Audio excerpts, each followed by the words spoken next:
Hi guys! So for today's mini vlog, panibagong araw, panibagong ganap na naman ang nangyari sa buong maghapon. Just keep on watching!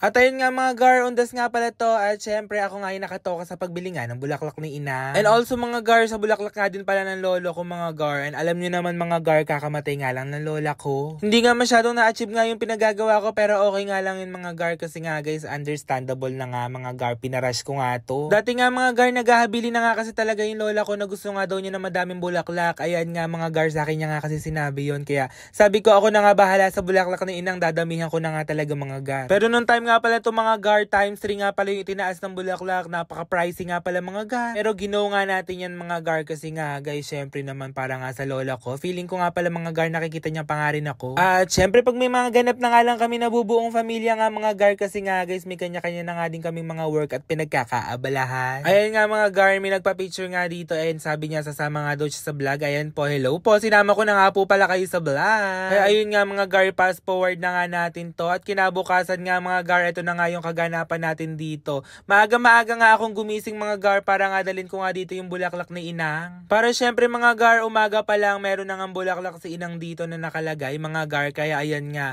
pinalagyan ko na nga din pala ng Bermuda grass yan mga gar at pinalinisan ko na nga din pala. At syempre nga mga gar, gaya ng kahilingan nga ng lola ko, ayan nga madaming bulaklak na nga yan. At syempre ayun nga mga gar, gaya nga ng pangarap nga ng lola ko nung nabubuhay pa siya, kailangan nga daw ng tent. Kaya ayan nga, bumili na nga din kami ng tent. At nag-upa nga pala ako ng monthly na mag-aayos o maglilinis nga pala ng mga Bermuda at magdadamo dito mga gar para nga ma-maintain nga yung ganda ng puntod nga ng lola ko. Kasi mga gar, busy na nga kami at may mga pinagkakaabalahan nga kami mga gar. Kaya ayan, kailangan nga din talaga ng caretaker dyan. Pinalaki kasi ko mga gar ng malinis nga ng lola ko, pati nga sa bahay. Kaya ayan nga, kailangan i-apply na nga din dito at matutuwa nga din talaga yung lola ko na malinis yung puntod niya. Ewan ko ba mga gar sa lola ko, sobrang linis na linis nga kasi talaga nun mga gar when it comes sa lahat ng mga gamit, pati nga sa mga bahay. At ayan nga, uuwi nga muna kami mga gar para nga mag-prepare nga kami ng mga food namin sa lunch and dinner. At mga gar, fast forward na nga natin to, nung hapon nga pala, pumunta na nga pala kami dito at ayan nga, inayos na nga namin yung mga table namin, yung mga lamesa.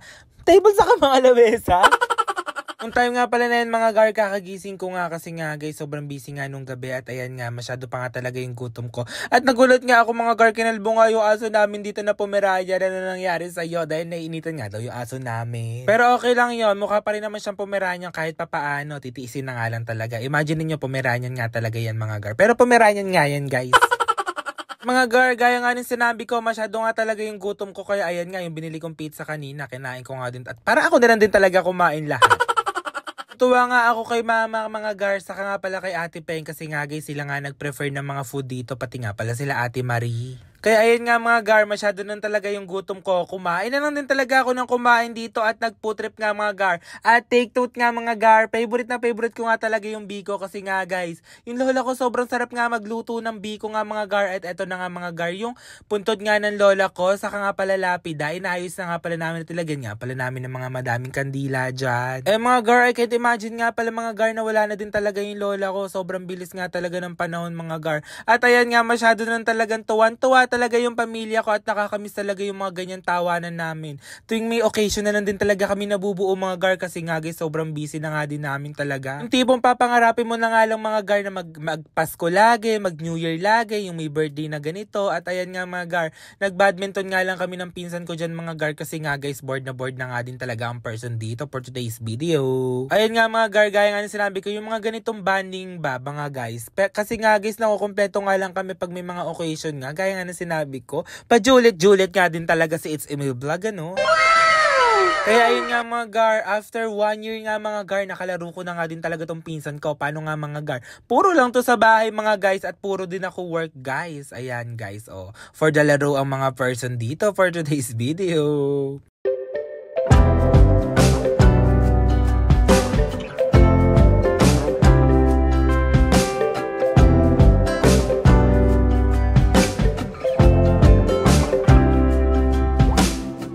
Since the recording of time, we've heard the saying, love is blind.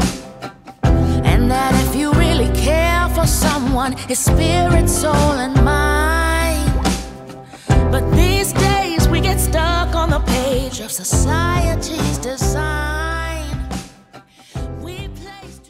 Ayun nga mga gar, ginabi na nga kami dito at hindi na nga kami nagplan na dito na nga kami magdi-dinner mga gar kasi nga guys sobrang dilim nga at ayan nga. Uuwi na nga din kami mga gar at ayan nga mga gar, nililinis na nga namin yung mga gamit dito kasi nga guys alas 8 na at mag-aalas 9 na nga din nung time na yan. Kaya ayan inang, miss na kita dito. Kaya inang, salamat nga pala sa gabay mo. Sana nga gabayan mo nga ako ulit hanggang sa matupad ko lahat ng mga pangarap ko at miss na nga kita inang. Kaya ayan nga mga guys, ayusin na nga namin ito, uwi na nga kami. Sana nga nag-enjoy kayo. Yun lang guys, thank you for watching.